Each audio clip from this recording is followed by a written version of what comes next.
Hello, my amazing Gen Zs and my lovely students. Welcome to Science and Fun. A very warm welcome to your English session. I am Deepika, your English educator, and I hope that you all are doing super duper well and are at peace. आज के session में हम लोग cover करने वाले हैं आपके writing section का एक बहुत ही इंपॉर्टेंट येट स्कोरिंग टॉपिक, और वो टॉपिक है एडवर्टाइजमेंट्स।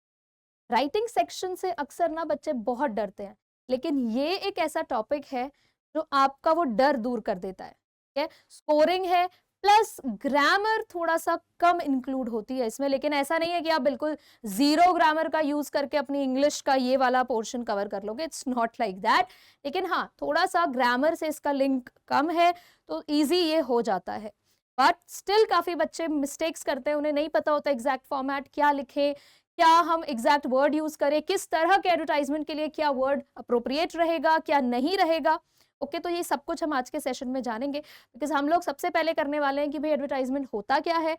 के बाद हम जानेंगे कि एग्जैक्टली एडवर्टाइजमेंट के क्या टाइप्स हैं, क्या वेराइटीज होती हैं, और फिर कुछ टिप्स एंड ट्रिक्स के साथ, कुछ पॉइंट्स टू रिमेंबर के साथ हम लोग करेंगे सॉल्व्ड एग्जाम्पल्स। उन एग्जाम्पल्स के थ्रू आप लोगों को बढ़िया आइडिया लग जाएगा कि एग्जैक्ट क्वेश्चंस एग्जाम में कैसे आएंगे, कैसे आप किस वैरायटी के क्वेश्चन को केटर करोगे, and you will also get to know some vocabularies जिसका यूज करके आप लोग कोई भी क्वेश्चन इजीली टैकल कर सकते हो। तो फटाफट से सेशन को शुरू करते हैं। वीडियो को एंड तक जरूर देखना, बिकॉज तभी पूरा एक वन गो में ना आपका ये इंपॉर्टेंट और छोटा सा टॉपिक कवर हो जाएगा, राइट। तो सबसे पहले हम लोग जान लेते हैं कि भाई ये जो राइटिंग सेक्शन का इतना सिंपल सा टॉपिक है, इसका एग्जैक्ट आपको क्या ब्रेकडाउन है मार्क्स का। तो देखो, ये आपको एग्जाम में आने वाला है 3 मार्क्स का, ठीक है। एंड वर्ड लिमिट क्या रहेगी, 50 वर्ड्स आपको इसकी लिमिट रखनी है। मेक श्योर कि आप बहुत लेंदी ये नहीं कर रहे हो, because you already know English का पेपर लेंदी आता है। तो सारा टाइम अगर आप इन क्वेश्चंस में इन्वेस्ट कर दोगे, ये कुछ क्वेश्चंस होते हैं जो आपके टाइम को बैलेंस करने में हेल्प करते हैं, तो इनका आपको प्रॉपर यूज करना है। यही तो सबसे बड़ा चैलेंज हो जाता है बच्चों के लिए। फिर परेशान होते हैं कि मैम लेंदी पेपर है, कैसे जल्दी करें, आता था फिर भी छूट गया। तो ये आपके पास जो छोटे छोटे से क्वेश्चंस हैं, यहाँ पर आपको अपना टाइम बैलेंस करना है एग्जाम में, राइट। तो 50 वर्ड्स का आपको रखना है, वर्ड लिमिट है। देन आपको ऑप्शंस भी मिलेंगे, 2 क्वेश्चंस में से एक क्वेश्चन आपको अटेम्प्ट करना है। तो देखो, हो गई बल्ले बल्ले 2 वैरायटी मिल गई क्वेश्चंस में। जो आपको आता है, जिससे आप ज्यादा कनेक्ट कर पा रहे हो, जिससे रिलेटेड आपको नॉलेज है, आप वो अटेम्प्ट कर सकते हो एग्जाम में, राइट। अब जो 3 मार्क्स है एग्जैक्ट, उसका डिवीजन क्या है, देखो 1 मार्क आपको मिलते हैं फॉर्मेट के। देखो, राइटिंग सेक्शन में ना फॉर्मेट बहुत बहुत मैटर करता है। एक एक बॉक्स, ओके, स्पेसिंग की, सब चीज की रिक्वायरमेंट होती है, हर चीज की इंपॉर्टेंस होती है। Then we have the content part, कि भाई आप एग्जैक्ट बॉडी में लिख क्या रहे हो, आपने जो भी डिटेल्स दी है, क्या वो आपके क्वेश्चन से रिलेटेबल है, नहीं है, इस सब के मार्क्स होंगे। And then 1 mark for the expression, right, ठीक है। थ्रू आउट आपने कोई स्पेलिंग मिस्टेक तो नहीं किया है, कुछ एक आध ग्रामर। अब बिल्कुल हम लोग आइसोलेट नहीं करेंगे ग्रामर से, ऑब्वियसली देखो इंग्लिश का पार्ट है यार, ग्रामर कैसे नहीं इंपॉर्टेंट होगी। बट हाँ, ऐसा नहीं है कि आपको बड़े बड़े सेंटेंसेस, प्रॉपर स्ट्रक्चर रखना होगा। जो भी आप लिख रहे हो, स्पेलिंग मिस्टेक्स नहीं होनी चाहिए। एक आध जो भी आपके ग्रामर से रिलेटेड चीजें हैं, उनका थोड़ा सा ध्यान रखो, एंड ये 3 नंबर आपके हो जाएंगे, ठीक है। तो सबसे पहले हम जान लेते हैं कि भैया ये एडवर्टाइजमेंट होता क्या है। तो ऐसा कुछ नया नहीं है, इतने बड़े आप लोग हो, आप लोग समझते हो कि भैया एडवर्टाइजमेंट क्या है, ठीक है। घिरे हुए हो आप लोग एडवर्टाइजमेंट से, हर जगह। आप न्यूज़पेपर्स देख लो, आप कोई रैंडम आप सीरीज ही देख लो, ठीक है। आप टीवी चैनल्स में कुछ भी देख लो, आप घर से बाहर निकलो, आप बिलबोर्ड्स देख लो, आप होर्डिंग्स देख लो, आप हर तरफ से एडवर्टाइजमेंट से घिरे हुए हो, राइट। तो ये है क्या, advertisement is a powerful tool. ये बहुत ही पावरफुल टूल है, मार्केटिंग पर्पस के लिए यूज होता है, ठीक है। एड के बिना तो भाई कोई भी नई चीज शुरू हो ही नहीं सकती। बहुत ही रेयर यूनिक केसेस में होता है कि जेन्युइनली बिना एडवर्टाइजमेंट के कोई चीज प्रमोट हुई हो। तो देखो, यहां से पता चलता है कि advertisement is a powerful tool to use for promotion, sales और सर्विसेज। तो देखो, पहला काम क्या है इसका, मार्केटिंग पर्पस के लिए यूज होता है, ठीक है। आज तक हम लोग सामने से बस पढ़कर देख रहे थे कि अच्छा ये ऐड है, ये ऐड है। अब हम पीछे साइड से कि भाई लिखना कैसे है, वो हम यहाँ से सीखेंगे, राइट, ठीक है। ऑल्दो अब तो डिजिटल इतना ज्यादा हो चुका है कि हर चीज आपको इनएक्टेड वर्जन में मिल जाती है, वीडियोस के थ्रू भी एडवर्टाइजमेंट्स होते हैं, बट देन रिटन मटेरियल तो होता ही है ना, राइट। आपको फ्लायर्स मिलते हैं तरह तरह के, तो पूरा उसमें एडवर्टाइजमेंट वगैरह हुआ रहता है, तो हर चीज की इंपॉर्टेंस है, यहाँ से वो हम कैटर करेंगे। So it is a public notice or announcement as it advertises goods or services in newspapers, magazines or TV channels or hoardings, right? ठीक है, तो कहाँ कहाँ पर आपको ये मिल जाता है, एडवर्टाइजमेंट ही तो कर रहा है, प्रमोट कर रहा है चीजों को, गुड्स हो गई, कोई भी ऑब्जेक्ट हो सकता है। जैसे कोई फेस्टिवल का टाइम आता है तो आप लोग देखते हो जितनी भी ज्वेलर शॉप्स होती हैं वो अपनी ज्वेलरी का प्रमोशन करते हैं, है ना, पूरा बड़ा बड़ा पेपर्स में देखते हो। मैट्रिमोनियल साइट्स आप देख लो, या आप न्यूज़पेपर का वो वाला सेक्शन ओपन करो जहां पर थ्रू आउट शुभ विवाह हिंदी वाले जो हैं और मैट्रिमोनियल वाला पूरा जो पेज आता है, पूरा कॉलम होता है, वो आप देख लो, ठीक है, ओके। तो ये सब आपको देखने मिल जाएगा। तो अपनी सर्विसेज प्रोवाइड करते हैं, कहाँ कहाँ पर मिल जाता है आपको, न्यूज़पेपर्स में, मैगजीन्स में, टीवी चैनल्स में, या फिर बड़े बड़े होर्डिंग्स में, जैसा कि मैंने आपको अभी पहले बताया था। अब पर्पस क्या होता है भाई एडवर्टाइजमेंट का, क्या पर्पस है समझ चुके हो अभी तक आप लोग, लेकिन फिर भी थोड़ा सा इन डिटेल हम इसको जान लेते हैं। तो सबसे पहला तो भैया ये है कि आपको इन्फॉर्मेशन देनी है, पहला काम ये है, ठीक है। मान लो किसी ने कोई नया वेंचर स्टार्ट किया है, कोई नया काम शुरू किया है, तो पहला तो भैया आप तक पहुंचेगी कैसे वो बात, अब हर किसी को कॉल कर करके तो नहीं बता सकते, राइट। तो क्या किया जाता है, इन्फॉर्मेशन देने के लिए एडवर्टाइजमेंट का यूज किया जाता है। के बाद फॉर सेल एंड परचेज, ये तो हमें पता चल चुका है, कोई भी चीज सेल करनी हो या कोई भी चीज खरीदनी हो, खरीदने जैसे आप प्रॉपर्टी वगैरह खरीदते हो, राइट, कोई आपको फ्लैट वगैरह लेना है तो उसके लिए परचेज पर्पज से भी तो आप एडवर्टाइजमेंट डालते हो, तो ये भी पर्पज हो गया एक। देन मैरिज प्रपोजल्स, है ना, तो इसके लिए भी एडवर्टाइजमेंट, अब हर कोई तो प्यार में नहीं पड़ता है ना, सबको नहीं मिल जाता है उसका उनका प्यार या जो भी है, मैरिज प्रपोजल्स के लिए भी ऐड डाला जाता है, राइट। अब ऑफर सर्विसेज, अब भाई कोई बैंकिंग सर्विस हो, कोई नया बैंक ओपन हुआ हो रिसेंटली, कोई प्राइवेट बैंक, या प्रॉब्ली आप देखते हो तरह तरह की सर्विसेज लोग देते हैं, राइट, तो उसके लिए भी एडवर्टाइजमेंट का यूज किया जाता है, आरओ सर्विस एंड हर तरह के आप देख सकते हो एडवर्टाइजमेंट आपको न्यूज़पेपर्स में मिल जाएंगे, गलती से अगर कभी पेपर आप खोल लेते हो तो। देन प्रॉपर्टी से रिलेटेड, जहां पर हायर करना हो, रेंट करना हो, लीज, कुछ भी किसी भी लीगल तरह से काम करना हो आपको, तो वहां के लिए भी हम एडवर्टाइजमेंट डाल सकते हैं। देन पब्लिसिटी के लिए, तो देखो सबसे इंपॉर्टेंट पब्लिसिटी के लिए, बिना एड के कैसे लोगों तक पहुंचोगे, पब्लिक तक रीच ही आपको पब्लिसिटी से मिलेगा, और वो कैसे होगा, एडवर्टाइजमेंट की हेल्प से। अब एडवर्टाइजमेंट के टाइप्स क्या रहते हैं, देखो ये एक ऐसा पोर्शन है जो प्रोबेबली आपके एग्जाम से रिलेटेड उतना नहीं होगा, लेकिन नॉलेज के लिए बहुत जरूरी है। अभी आपने देखा था जब मैं आपको बता रही थी कि भाई आपकी मार्किंग पूरा ब्रेकडाउन क्या रहेगा, 3 मार्क्स का ब्रेकडाउन क्या रहेगा, तो वहां पर आपने अगर ध्यान दिया हो तो क्या लिखा गया था, classified advertisement, classified advertisement, right, ठीक है। अब उस केस में थोड़ा सा अगर आपने इस चीज को ध्यान दिया इस चीज पर, तो क्लासिफाइड वर्ड स्पेसिफिकली यूज किया गया था। तो इसका मतलब ये है कि भाई एडवर्टाइजमेंट की भी वैरायटी है, जैसे हमारे पास लेटर्स के लिए होता है फॉर्मल लेटर, इनफॉर्मल लेटर्स, तो ऐसे ही एडवर्टाइजमेंट के भी टाइप्स हैं। तो बिल्कुल हमारे पास एडवर्टाइजमेंट के भी टाइप्स होते हैं, देखो बहुत ध्यान से समझो। क्लासिफाइड एडवर्टाइजमेंट आपके पता है एग्जैक्टली कौन से होते हैं, क्लासिफाइड आपके थोड़े से कॉस्ट इफेक्टिव हो जाते हैं, ठीक है, पॉकेट फ्रेंडली होते हैं, बहुत ज्यादा एक्सपेंसिव नहीं होते।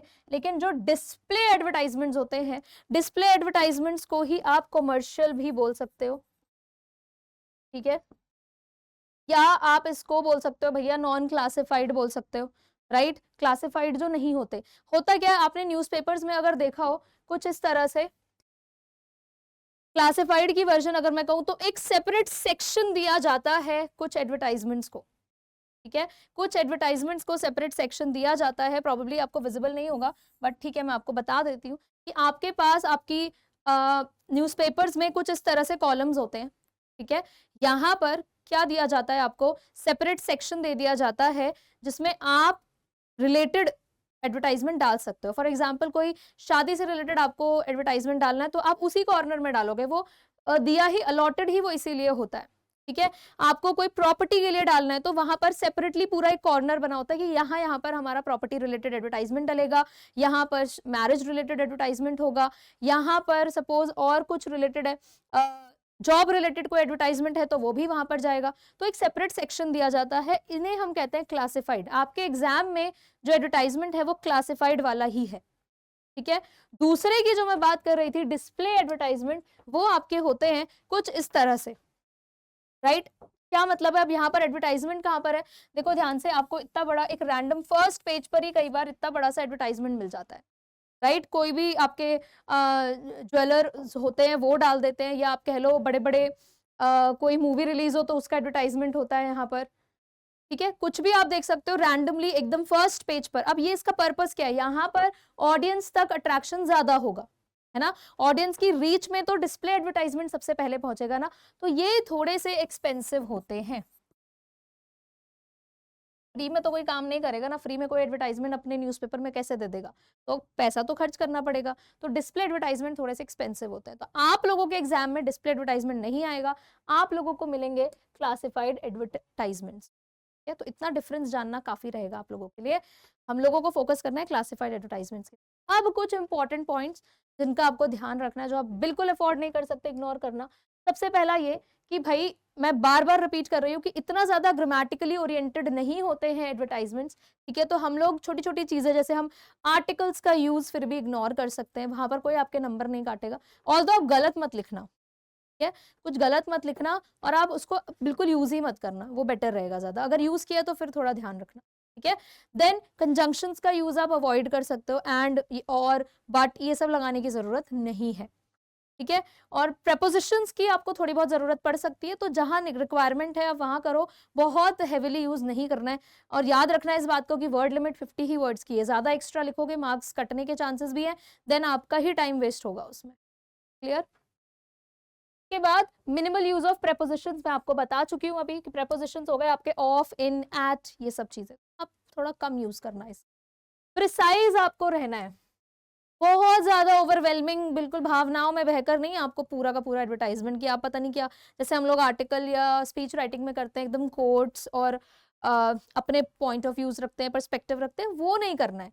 बहुत ही प्रिसाइज टू द पॉइंट, बिल्कुल ब्रेविटी मेंटेन करके रखनी है, अभी आगे वो भी मैं आपको बताऊंगी, ठीक है। बहुत ही शॉर्ट में आपको कंप्लीट इंफॉर्मेशन देनी है। यूज एसेंशियल वर्ड्स, जो सबसे इंपॉर्टेंट वर्ड्स हैं वो आपको यूज करना है, ठीक है। और ऐसा नहीं है कि बहुत हैवी हैवी जार्गन्स आप यूज करो, ऐसा नहीं है कि इसमें आप लोग अपना वोकैबुलरी टेस्ट, देखो आपको कम्युनिकेट करना है इजीली आपके टारगेट ऑडियंस को, तो वहां के लिए आप एसेंशियल वर्ड यूज करोगे। अब मान लो भाई किसी ने ऐड दिया है किसी टीचर की वैकेंसी का, ठीक है, तो रिक्वायरमेंट वहां पे क्या है कि भाई आप टीचर से रिलेटेड जितना भी एजुकेशन क्वालिफिकेशंस हैं आप वो मेंशन कर लो, वो आपको पता होना चाहिए। अब टीचर का एडवर्टाइजमेंट है और आप किसी प्रोबेबली रिसेप्शनिस्ट का दे रहे हैं, तो वो थोड़ा सा रिडंडेंट हो जाएगा, अननेसेसरी हो जाएगा, मार्क्स कटने के चांसेस रहेंगे। तो you have to use essential words, clear. Contact number और एड्रेस, वेबसाइट्स और email address should be provided. यार इसके बिना तो क्या एडवर्टाइजमेंट। अब मान लो जैसे अभी मैंने एग्जांपल दिया कि किसी टीचर की वैकेंसी के लिए आपको एडवर्टाइजमेंट डालना है कि भाई हमारे स्कूल में टीचर की रिक्वायरमेंट है, तो अब अगर आप स्कूल का नाम ही नहीं लिखोगे, कॉन्टैक्ट कंसर्न्ड पर्सन का नाम नहीं लिखोगे, उसका नंबर नहीं लिखोगे, कोई ईमेल आईडी नहीं लिखोगे, वेबसाइट अगर है तो लिंक नहीं दोगे, कैसे कोई पहुंचेगा। पर्पस फिर तो भाई फायदा क्या एडवर्टाइजमेंट का, कोई यूज नहीं है फिर तो वो, है ना। तो ये सबसे ज्यादा इंपॉर्टेंट है, बच्चे ना यही मिस कर देते हैं एग्जाम में, तो ये नहीं करना है, सबसे जरूरी है। सब कुछ लिखेंगे डिटेल्स विटेल्स, और कॉन्टैक्ट नंबर और एड्रेस डालना ही भूल जाते हैं, ये नहीं करना है, इसका आपको खास ध्यान रखना है। इसके बाद you have to be brief, okay. इधर उधर की फालतू बातें नहीं करनी है, काम की बात है। अगर आपको मान लो कोई फ्लैट खरीदना है, आप परचेज करना चाहते हो कुछ, तो आप उसी से रिलेटेड डिटेल्स दो, उसी से रिलेटेड आप बात करो अपने कंटेंट में, इधर उधर की कुछ भी बात नहीं करनी है। तो brevity should be maintained and you have to make a catchy title, ठीक है। अब कैची टाइटल से क्या मतलब है, यहाँ पर कैची टाइटल का मतलब ये नहीं है कि आप इतना बड़ा बड़ा कुछ लिख दोगे कि भैया I want a flat for me, ऐसा नहीं लिखना है। कैची से मतलब है कि कम वर्ड्स में आप तुरंत अट्रैक्ट कर लो ध्यान, और उसके लिए भी ना लिमिटेड ही वो कैब होती है, मैं आपको बताऊंगी। फॉर एग्जाम्पल अगर आपको चाहिए कि भैया आपको परचेज, आपको सेल करना है, तो आप उसके लिए डालोगे फॉर सेल, ये हो गया, बस बात खत्म। कैची से यहाँ पर मेरा बिल्कुल मतलब नहीं है कि आप बहुत हेविली उसको डिस्क्राइब करोगे या कुछ डिफरेंटली उसको प्रेजेंट कर रहे हो, डोंट डू दैट। ये लिमिटेड वोकैबुलरी है, हम वही डालेंगे। ठीक है, अब पूरा आपको इतना बोरिंग सा लंबा सा सब्जेक्ट लाइन की तरह नहीं लिखना है, जैसे हम लेटर में लिखते हैं, इतना बड़ा बड़ा नहीं लिखना है, छोटा छोटा रहेगा, 2 words hardly, 2 to 3 words hardly. समझ आया? ठीक है, फॉर सेल हो गया, सपोज आपको कोई खरीदना है तो फॉर परचेज हो गया। ठीक है, इसी तरह से आपको, अभी मैं आपको सैम्पल क्वेश्चंस दिखाऊंगी तो आपको पता चलेगा कि किस तरह से हमें अपना टाइटल रखना है। Then enclosed it in a box, definitely ये तो सबसे जरूरी है, आपका पूरा एडवर्टाइजमेंट एक बॉक्स में कवर होना चाहिए, एक्सट्रीमली इंपॉर्टेंट, नहीं तो 0 मार्क्स मिलेगा फॉर्मेट का। फिर चाहे आपने सब कुछ अच्छा लिखा हो, बॉक्स नहीं बनाया होगा, हाफ या 1 मार्क तो डिडक्ट डेफिनेटली होंगे, फिर आप रोते रहोगे मैम सब कुछ तो अच्छा लिखा था फिर भी मैम ने मार्क्स नहीं दिया। फिर कहते हैं लैंग्वेज में फुल मार्क्स मिल ही नहीं सकते, ऐसा बोल के कन्विंस कर लेते हैं खुद को। कैसे मिलेंगे भाई जब इतनी चेक कर दोगे, बॉक्स आपको बनाना ही है। ओके, और एक सजेशन मेरा आप लोगों को रहेगा कि बॉक्स आप अपना पूरा राइटअप लिखने के बाद बनाओ, पहले बॉक्स बनाते हो तो वो प्रेजेंटेबल नहीं लगता है, कोई लाइन बाहर जा रही होती है, कोई बहुत ही अनटाइडी लगता है, आप समझ सकते हो इस बात। So this is the format, कुछ भी नहीं है इसमें ट्रिकी, देखो कोई डेट का पंगा नहीं है, कोई डियर या सैल्यूटेशन का टेंशन नहीं है, ठीक है, सब्जेक्ट का कोई टेंशन नहीं है, कुछ भी नहीं है, बहुत ही सिंपल। आपको क्या करना है, टाइटल या हेडिंग देना है। अब ये मैंने लिखा तो यहाँ पर है, लेकिन आपकी टाइटल और हेडिंग यहाँ जाएगा सेंटर में, या बीच में आप डालोगे जो भी आपका टाइटल है। अब टाइटल या हेडिंग से मेरा मतलब है कि आपको जिस भी कॉलम के लिए लिखने बोला गया है, याद रखना क्लासिफाइड एडवर्टाइजमेंट है तो यार आपको बताएंगे क्वेश्चन में, ठीक है, ओके, क्वेश्चन में मेंशन रहेगा कि आपको किस कॉलम के लिए लिखना है, सिचुएशन वेकेंट वाले के लिए लिखना है, सिचुएशन वांटेड वाले के लिए लिखना है, टू लेट के लिए लिखना है, परचेज के लिए लिखना है, तो सब कुछ रहेगा, बस वही आपका टाइटल होता है, वही आपका टाइटल रहेगा। क्लियर? और उसके बाद आप अपने पूरे एडवर्टाइजमेंट की बॉडी यानी कि पूरा का पूरा कंटेंट यहाँ पर मेंशन करोगे। और क्या कंटेंट होगा मैं आपको दिखाऊंगी अभी, ठीक है। एक सैंपल क्वेश्चन हम लेके चलते हैं फटाफट से। अभी मैंने आपको बोला था कि देखो ये राइटिंग सेक्शन है तो बहुत ज्यादा थ्योरी में जाने का कोई फायदा नहीं, हम डायरेक्टली आएंगे हमारे वैरायटी ऑफ क्वेश्चंस पे। तो देखो सबसे पहला सैंपल क्वेश्चन मैं आपके पास कौन सा लेकर आई हूँ, सिचुएशन वेकेंट का। अब सिचुएशन वेकेंट ये कौन सा टाइप है, ये कौन सी वैरायटी है? क्लासिफाइड एडवर्टाइजमेंट में आपको तरह तरह के मिल जाते हैं वैरायटी, मैंने आपको बताया था सिचुएशन वेकेंट की। भाई आपको क्वेश्चन से समझ में आ रहा होगा कि RK public school Delhi requires a physics teacher to teach 11th and 12th students, ठीक है। आरके पब्लिक स्कूल दिल्ली को किसकी जरूरत है? एक फिजिक्स टीचर की जरूरत है। तो आप समझ रहे हो कि वेकेंट यानी खाली, एक पोजीशन खाली है वहां पर, तो वेकेंट वाला जो सिचुएशन आ जाएगा कि ऐसा क्वेश्चन जहां पर जॉब अपॉर्चुनिटी है, ठीक है, और आप उसको एडवर्टाइजमेंट के थ्रू प्रेजेंट करना चाहते हो कि भाई हमारे स्कूल को रिक्वायरमेंट है एक टीचर की, या हमारी कंपनी को रिक्वायरमेंट है एक अकाउंटेंट की, या हमारे होटल को रिक्वायरमेंट है एक रिसेप्शनिस्ट की। तो जब जॉब रिक्वायरमेंट से रिलेटेड है तो हम एडवर्टाइजमेंट कैसे लिखेंगे, ठीक है, okay. Draft and advertisement in 50 words, आपको लिखना है 50 वर्ड्स में। और आप लोगों के एग्जाम में कई बार क्वेश्चंस में आपको और भी डिटेल्स दी होती है, आपको नेम दिया होता है कंसर्न पर्सन का, ठीक है, आपको प्रॉपर लिखा होता है कि भाई इस कॉलम के लिए लिखना है, आपको सिचुएशन वेकेंट कॉलम के लिए लिखना है, या एकोमोडेशन वांटेड वाले कॉलम के लिए लिखना है, लॉस्ट एंड फाउंड वाले कॉलम के लिए लिखना है। तो वो सब हम इसमें आपको क्वेश्चन में आपको मिल जाता है। यहाँ पर मैंने प्रेजेंट नहीं किया बिकॉज मैं आपको एक्सप्लेन करना चाहती हूँ, राइट। अब यहाँ देखो क्या आपका आंसर रहना चाहिए, क्या इंक्लूड करोगे और क्या एक्सक्लूड करोगे। So these advertisements can begin with words like wanted और रिक्वायर्ड। तो ये वाले एडवर्टाइजमेंट्स होते हैं सिचुएशन वेकेंट वाले, ये आप स्टार्ट कर सकते हो कुछ वर्ड्स जैसे कि वांटेड, रिक्वायर्ड, लेकिन ये लिमिटेड नहीं है, आप अपनी तरफ से भी कोई वर्ड ऐड कर सकते हो डिपेंडिंग ऑन द क्वेश्चन में क्या पूछा है उसके बेसिस पर, ठीक है। मैं रेस्ट्रिक्ट नहीं करूंगी, लेकिन जिनको नहीं समझ में आता है कि स्टार्ट कैसे करें, क्या होना चाहिए, तो ये आपके लिए बहुत अच्छा वर्ड है। रिक्वायर्ड तो बेस्ट वर्ड है, आप रिक्वायर्ड का यूज करके अपने क्वेश्चन को, अपने आंसर को स्टार्ट कर सकते हो। फिर आप ऑर्गेनाइजेशन का नाम लिखना चाहिए आपको, कॉन्टैक्ट नंबर आप ऑब्वियसली लिखोगे, ये सब डिटेल्स नेसेसरी है। और ऐसा नहीं है कि सबसे पहले ऑर्गेनाइजेशन का नाम लिख दिया, एंड की तरफ आप इसको लिखोगे। मैंने आपको सिर्फ ये मेंशन करने के लिए कि भाई क्या क्या चीजें इंक्लूड होनी चाहिए। अब क्योंकि सिचुएशन वेकेंट है, जॉब ओरिएंटेड है, जॉब पर्सपेक्टिव से पूछा जा रहा है, राइट, तो डेफिनेटली आपको एजुकेशन क्वालिफिकेशंस तो लिखनी ही पड़ेंगी, ठीक है। ईयर्स ऑफ एक्सपीरियंस बहुत जरूरी है, ठीक है, ईयर्स ऑफ एक्सपीरियंस आप डेफिनेटली लिखोगे। देन कंप्यूटर नॉलेज वगैरह लिख सकते हो, वर्किंग आवर्स कितने रहेंगे, क्या रहेंगे, आपको हर चीज मेंशन करनी होगी। सैलरी रिलेटेड डिटेल्स भी आप मेंशन कर सकते हो, बिकॉज आप जॉब दे रहे हो किसी को, तो आपको डिटेल्स तो मेंशन करनी पड़ेगी। सैलरी वगैरह लिख दोगे तो वो जल्दी अट्रैक्ट होकर आप तक पहुंचेगा। ठीक है, एप्लीकेशन एंड इंटरव्यू प्रोसीजर भी आप मेंशन कर सकते हो कि एग्जैक्ट प्रोसीजर क्या होगा, क्या कोई ऑनलाइन टेस्ट होने वाला है या किस तरह से पर्सनल इंटरव्यू होगा, आपकी मर्जी, आप जो डिटेल्स ऐड करना चाहें। और जरूरी नहीं है हर चीज मेंशन करनी, आप अपनी वर्ड लिमिट के हिसाब से इन इंफॉर्मेशन को स्किप भी कर सकते हो। लेकिन ये जो सेकंड पॉइंट मैंने लिखा है ये सबसे इंपॉर्टेंट है, ये आप बिल्कुल भी स्किप नहीं करोगे। समझ में आई बात? ये आप किसी भी तरह से स्किप नहीं करोगे। एक जल्दी से इसका आंसर हम देख लेते हैं फटाफट से किस तरह से लिखा गया। तो देखो, आपको सबसे ऊपर क्या लिखना है, सिचुएशन वेकेंट। ओके, ये एक्सट्रीमली नेसेसरी है। ये हो गया आपका टाइटल। ठीक है, ये आ गया आपका टाइटल। ठीक है, अब अलग से आपको टाइटल करके लिखने की जरूरत नहीं है, सिचुएशन वेकेंट आपने लिख दिया। ओके, अब स्टार्ट कैसे किया, मैंने आपको बोला था पीछे कि आप वांटेड या रिक्वायर्ड वर्ड से यूज कर सकते हो। रिक्वायर्ड थोड़ा सा और प्रोफेशनल और फॉर्मल साउंड करता है, तो हमने रिक्वायर्ड वर्ड यूज किया। अब पीछे देखो, क्वेश्चन में था कि 11th एंड 12th क्लास के लिए टीचर चाहिए। ठीक है, तो हमने क्या लिखा है, रिक्वायर्ड पीजीटी फिजिक्स। अगर आप लोगों की नॉलेज में है ये बात कि भाई जो 11th 12th के टीचर्स होते हैं उनके लिए हम बोलते हैं पोस्ट ग्रेजुएट टीचर्स, तो पीजीटी। और जो 10th क्लास तक के टीचर्स होते हैं उनको हम बोलते हैं TGT.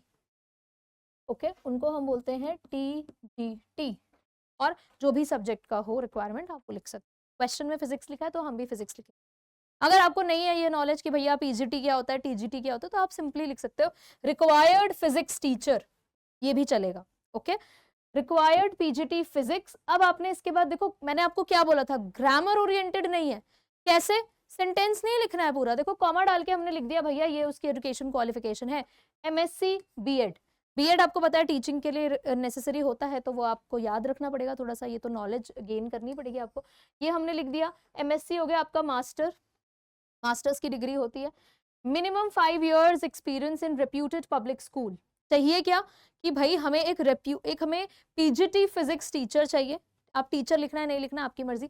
Required PGT physics. Okay, education qualification क्या होनी चाहिए, कॉमा डाल के बस एमएससी लिखा हुआ है। मेक श्योर कि आप जब इस तरह से यूज कर रहे हो तो ये डॉट्स आप जरूर डालो कि एमएससी देन बीएड होना चाहिए।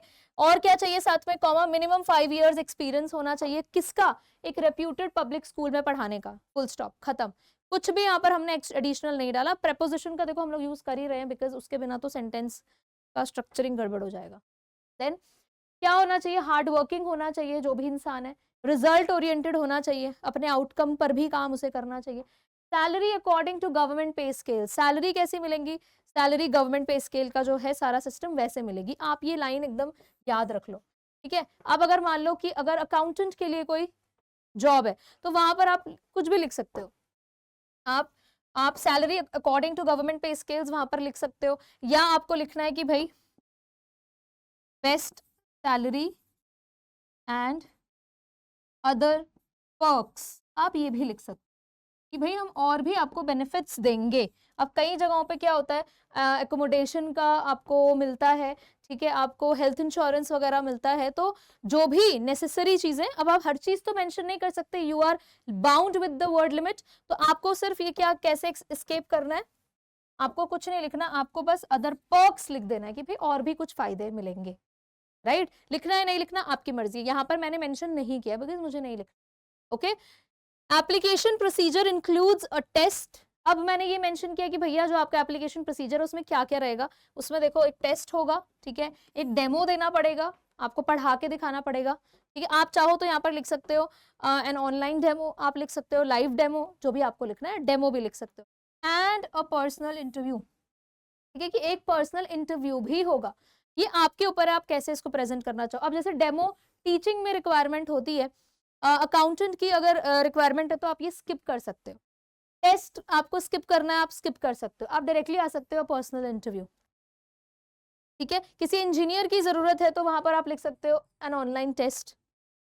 ओके, उसके बाद पर्सनल इंटरव्यू तो सभी में होता ही है। Clear. Apply up to 20th October 2023 with complete biodata and recent passport size photograph to okay अब आपको क्या लिखना है कि भैया कब तक अप्लाई करें। ऐसा तो है नहीं कि मान लो वो एडवर्टाइजमेंट आज दे रहे हैं और आप कभी भी अप्लाई करो, अगले साल आके अप्लाई करो, ऐसा नहीं हो सकता।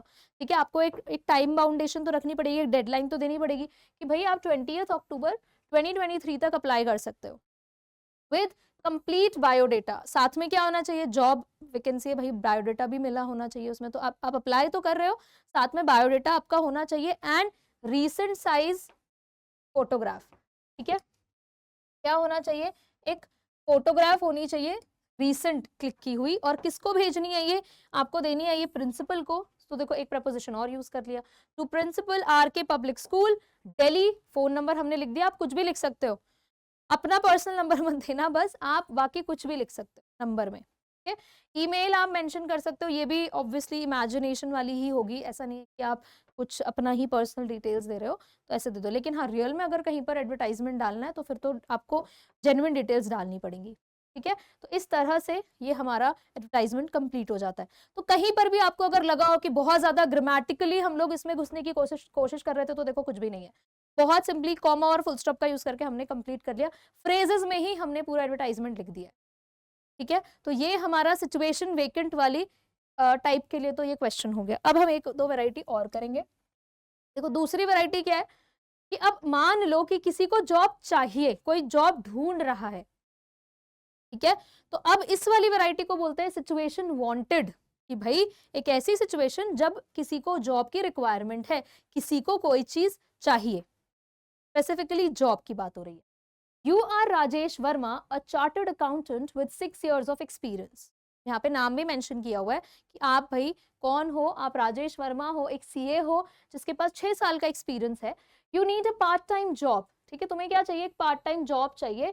Draft an advertisement स्टेटिंग your requirements. अब आपको क्या बनाना है, एक एडवर्टाइजमेंट ड्राफ्ट करना है, क्रिएट करना है अपनी रिक्वायरमेंट्स के हिसाब से। ठीक है, अब यहाँ पे राजेश वर्मा को अपने लिए जॉब चाहिए पार्ट टाइम।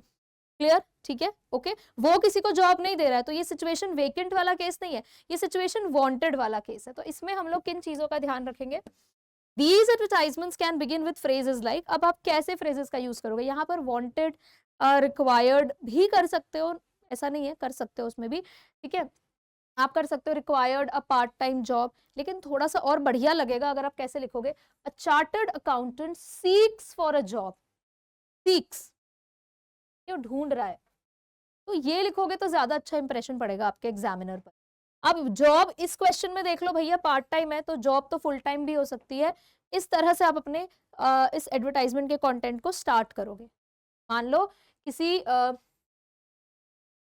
टीचर को कोई जॉब चाहिए, एक ट्यूटर को कोई जॉब चाहिए, so a tutor seeks for a full time job, इस तरह से। क्लियर, पर्सनल डिटेल्स वहां पर दोगे। पर्सनल डिटेल्स का मतलब ये नहीं कि आपको बताना है भैया सिंगल है, अनमैरिड है, ये सब नहीं बताना है, ये नहीं चाहिए। अब जॉब ढूंढ रहे हो आप, तो आपको डेफिनेटली क्या चीजें देनी है, आपको अपने एजुकेशन के बारे में बताना है, प्रोफेशन आपको बताना है। ठीक है, प्रोफेशन के बाद यहाँ पे कॉमा, प्रोफेशन आपका क्या है, क्या कर रहे हो, क्या कर रहे थे, एक्सपीरियंसेस आप लिखोगे, स्किल्स के बारे में आप बात करोगे। ओके, देन प्रेफरेंस कि भाई किस टाइप की जॉब आपको चाहिए, कैसी जॉब ढूंढ रहे हो। अब मान लो भाई कोई टीचिंग जॉब में रहा है एंड सडनली ही wants to shift to marketing area. ठीक है, तो अब आप वो भी प्रेफरेंस डाल सकते हो। या जैसे यहाँ पर ये सीए हैं, ठीक है, तो ये बैंकिंग में ही स्पेसिफिकली ढूंढ रहे हैं। ठीक है, बैंकिंग में, ये किसी फर्म में काम नहीं करना चाहते, किसी कंपनी में काम नहीं करना चाहते, ये बैंक में काम करना चाहते हैं, तो अपनी प्रेफरेंस डाल सकते हैं।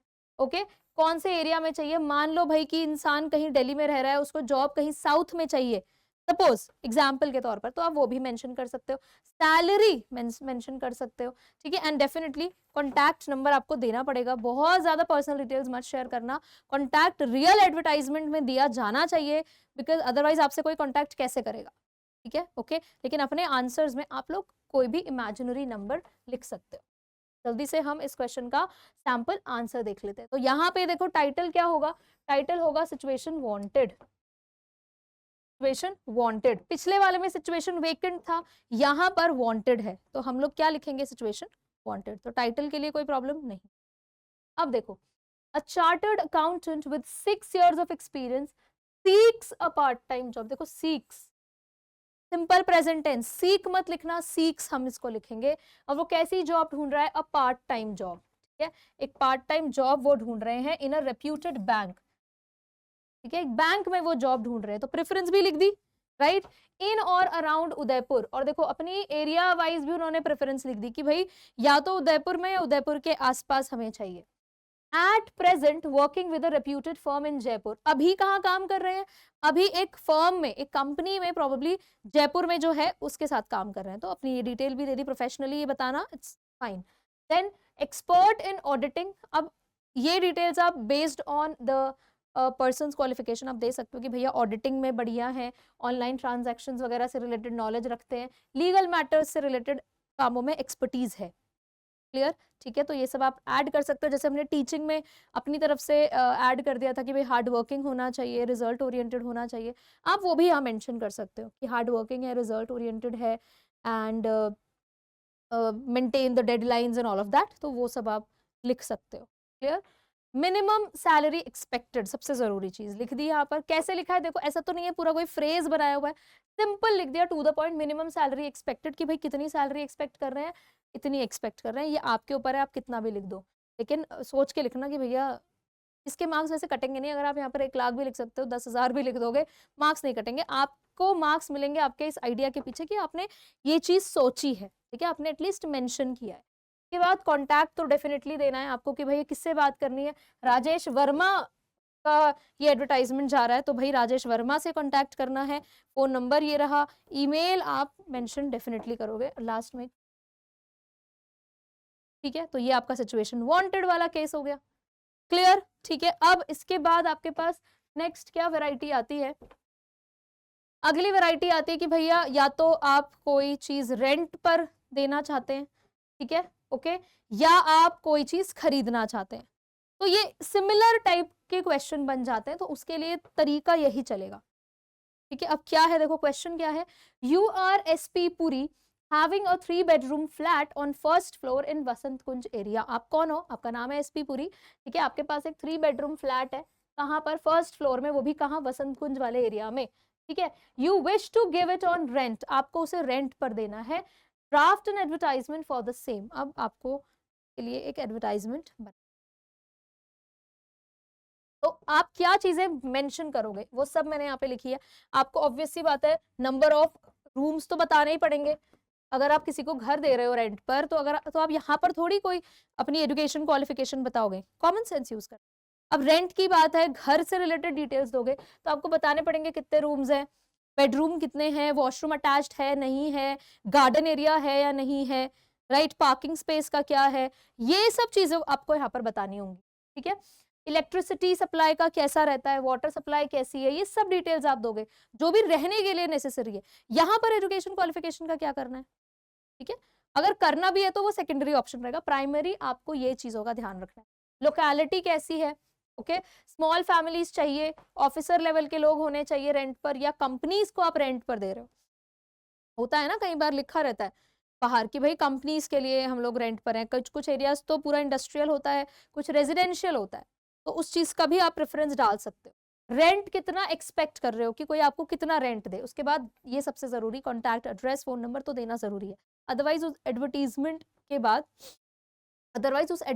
के बाद आपसे कोई कॉन्टैक्ट कैसे करेगा, क्लियर, ठीक है, जल्दी से देख लेते हैं इसका हमने किस तरह से लिखा है, देखो यहाँ पर क्वेश्चन में क्या दिया गया है, क्वेश्चन में बोला है कि भाई हम क्या दे रहे हैं, उसको रेंट पर दे रहे हैं, ठीक है, हम दे रहे हैं रेंट पर, ओके, सेल के लिए नहीं दे रहे, हाँ अगर ये सेल के लिए होता तो यहाँ पर होता कि you wish to give it for sale, उस केस में हम लोगों का टाइटल यहाँ पर चेंज हो जाता, टाइटल अभी यहाँ पर हम लोग रेंट के लिए दे रहे हैं, तो हमने लिखा है टू लेट, आप लोग देखोगे कभी अपने घर से बाहर स्कूल जाते हुए, आप देखो इस तरह से लिखा रहता है टू लेट, ठीक है, ओके, अब अगर यही चीज सेल के लिए होती तो आप लोग क्या लिखते, आप लोग लिखते फॉर सेल, समझ में आई बात, ठीक है, क्लियर है, ओके, कैसे लिखेंगे देखो, अब रूम से रिलेटेड डिटेल्स देनी है तो डेफिनेटली आप वही चीजें लिखोगे कि भाई 3 big rooms on the first floor, directly, कुछ इधर उधर की बात नहीं करनी, मैंने आपको बोला था ब्रीफ होना चाहिए, प्रिसाइज होना चाहिए, तो 3 big rooms on the first floor पर 3 बड़े बड़े रूम्स हैं, फुल्ली फर्निश्ड है, ठीक है, फुल्ली फर्निश्ड है, सारा फर्नीचर का काम आपको डन मिलेगा, एंड वेल वेंटिलेटेड, ये आपने एडिशनल अपनी तरफ से डाला कि भैया फुल्ली वेंटिलेटेड है, हर तरफ से बढ़िया एकदम हवा, बढ़िया विंडोज हैं, सब कुछ है, डोर्स हैं, everything available on rent for residential purpose only. Clearly यहाँ पे मेंशन कर दिया कि भैया ये 3 बड़े रूम्स फर्स्ट फ्लोर पर अवेलेबल हैं ऑन रेंट, किराए के लिए अवेलेबल है, for residential purposes only. Commercial purpose के लिए अगर हुआ तो वो आपको लिखना पड़ेगा, for commercial purposes only. Residential के लिए तो आपको वो अलग से लिखना पड़ेगा। क्लियर, ये आप अपनी प्रेफरेंस दे सकते हो depending on the word limit. अगर आपको लग रहा है कि भाई मेरा बहुत छोटा हो रहा है, डिटेल्स कम है, तो आप ये वाला लाइन डेफिनेटली ऐड कर सकते हो। 24/7 electricity and water supply, short में हमने कैसे लिखा कि 24/7 इलेक्ट्रिसिटी एंड वाटर सप्लाई, ऐसा नहीं कि फुल मैं उसको सेंटेंस बना रही हूँ।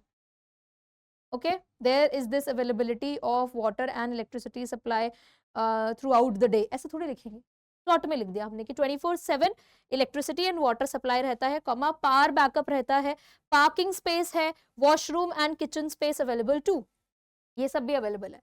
Walking distance to the local market, local market तक का वॉकिंग डिस्टेंस है, ये एक ऐसा एलिमेंट है जिससे कस्टमर अट्रैक्ट होता है, तो ये हमने लिख दिया।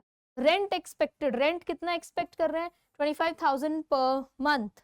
ओके, यहाँ पर रुपीस का सिंबल जरूर लगा।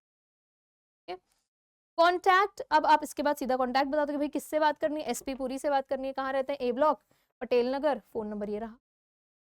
तो आप ऐसे लिख सकते हो, देखो कितने सारे मैंने आपको सैंपल करा दिए, तो अब कोई प्रॉब्लम होनी नहीं चाहिए आपको एडवर्टाइज। ओके, ठीक है, अब हम लोग दूसरी वैरायटी देख लेते हैं कि भैया अभी सेल के लिए तो देख लिया, अब खरीदना हो, अगर कुछ परचेज करना हो तब क्या करेंगे।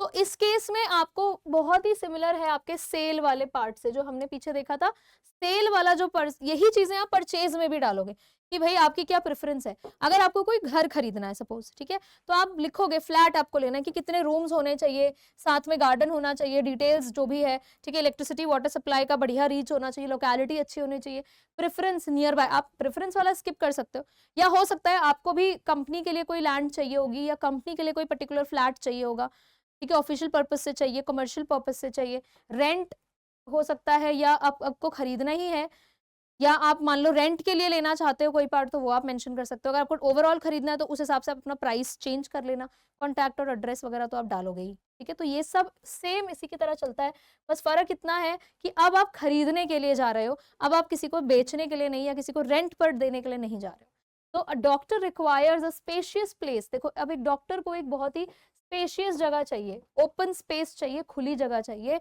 Which can be converted into a clinic, जो किसमें कन्वर्ट होना है, एक क्लिनिक में। अब डॉक्टर उसको रहने के लिए नहीं यूज करना चाहता है, उसको अपने प्रोफेशनल पर्पस, कमर्शियल यूज के लिए रखना चाहता है। It should be on the ground floor with adequate parking space. अब अपनी प्रेफरेंस भी रखिए कि भाई वो कहाँ होना चाहिए, ग्राउंड फ्लोर पर होना चाहिए, एडिक्वेट पार्किंग स्पेस होना चाहिए सामने, and should be commercially viable. ठीक है, कि भाई देखो ऑब्वियस है, एक डॉक्टर अगर क्लिनिक ओपन कर रहा है, तो अगर वो किसी स्ट्रीट में कहीं ऐसे नॉन रीचेबल रिमोट एरिया में चला जाएगा तो कौन उसके पास आएगा, तो बाहर की तरफ होना चाहिए, कमर्शियली वायबल होना चाहिए, कि लोगों को पता चले कि हाँ यहाँ पर एक क्लिनिक है, यहाँ से उसको फायदा होगा डॉक्टर को, तो उसकी प्रेफरेंस इस हिसाब से है। अब आपको एडवर्टाइजमेंट अपना ड्राफ्ट करना है, तो देखो इसका कैसा होगा, अब आप क्या लिख सकते हो, आपका टाइटल कैसा रहेगा, आप फॉर परचेज लिख सकते हो, ठीक है, और अच्छा लिखना है आपको, थोड़ा और अच्छे वर्ड्स यूज करने, तो आप लिख सकते हो एकोमोडेशन वांटेड, कि भाई जगह चाहिए, सिंपल, क्लियर।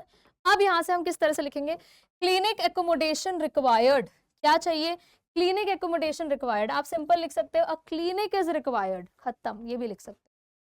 अगर मैं आपको इसका एक वैरायटी दे दूं तो आप ये भी लिख सकते हो, a clinic is required by a doctor on ground floor in Vasant Vihar main road और नियर बाय, सिंपल। किसको चाहिए, डॉक्टर को चाहिए, कहाँ चाहिए, वसंत विहार मेन रोड पे चाहिए, या आसपास भी चलेगा, लिख दिया।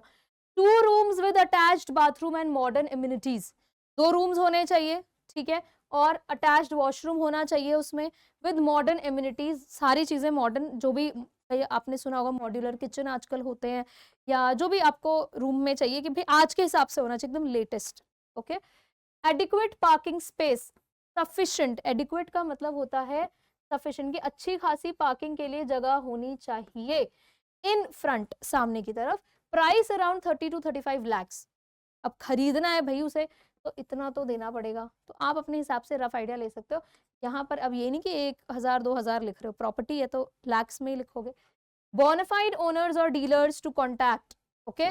अब किसको बोला, अब क्या होता है कई बार ऐसे एडवर्टाइजमेंट्स देके कुछ फ्रॉड भी कनेक्ट करते हैं, या रैंडमली कोई सोचता है कि यार चल हम अपनी प्रॉपर्टी बेच देते हैं, लेकिन यहाँ पर डॉक्टर ने स्पेसिफिकली मेंशन किया है कि हमें बोनाफाइड ओनर्स या डीलर्स ही चाहिए, रजिस्टर्ड प्रॉपर, ठीक है। कोई भी ऐसे रैंडम नहीं जिनके बारे में लोग जानते हो, ऐसा हमें ओनर चाहिए कोई, okay. Doctor M.K. भसन, 43 Shanti Niketan, new Delhi, ये हमने डाला, ठीक है। कॉन्टैक्ट डिटेल्स तो डालनी पड़ेगी, और अगर क्वेश्चन में नहीं भी मेंशन होता है किसी इंसान का नाम या कॉन्टैक्ट डिटेल्स, आप अपने आप से उसको बनाकर लिखोगे, बिकॉज ये सबसे इंपॉर्टेंट है इस क्वेश्चन में, राइट। और बोनाफाइड ओनर्स का यहाँ पर और ये भी मतलब हो गया कि भाई जिसके पास प्रॉपर पेपर्स हो, सब कुछ हो, ऐसे ही इलीगल टर्म्स में नहीं चाहिए कोई जमीन, राइट। तो एडवर्टाइजमेंट आप जब बनाओगे तो इस तरह से बनाओगे। इसके बाद हमारे पास एक वैरायटी आती है लॉस्ट एंड फाउंड की, वो मैं यहाँ पर नहीं मेंशन करा रही हूँ, बिकॉज वो हमने नोटिस वगैरह में जब हम करते थे तो बिल्कुल उसी तरह से चलता है, बस आप लोग अपने टाइटल में डाल देते हो कि अगर कोई चीज खोई हुई है तो आप डालोगे लॉस्ट लॉस्ट लॉस्ट, ठीक है, ओके। एंड देन फर्दर इसी तरह से आप जैसा नोटिस लिखते थे वैसा ही लिख दोगे, राइट। बस बात खत्म, बिल्कुल वैसे चलता है। फाउंड में भी बिल्कुल उसी तरह से होता है। And that is how we are going to complete our advertisement part. तो 3 नंबर यहाँ से हो गए अपने हाथ में, हमें मिल जाएंगे। इतना कुछ भी डिफिकल्ट नहीं था। आई होप ये सारे सॉल्व्ड एग्जाम्पल से आपको आइडिया लग गया किस तरह के क्वेश्चंस आएंगे, कैसे हम इन क्वेश्चंस को अटेम्प्ट करते हैं। सारी वैरायटी वोकैबुलरी आपको मिल गई होगी, तो आई एम श्योर इसके बाद कोई भी प्रॉब्लम आपको एडवर्टाइजमेंट में नहीं आएगी। Next we will be doing different writing section, हमारा पोस्टर मेकिंग है, right, debate and speech writing, सब कुछ कवर होगा। And I will see you in the next class. Bye bye everyone.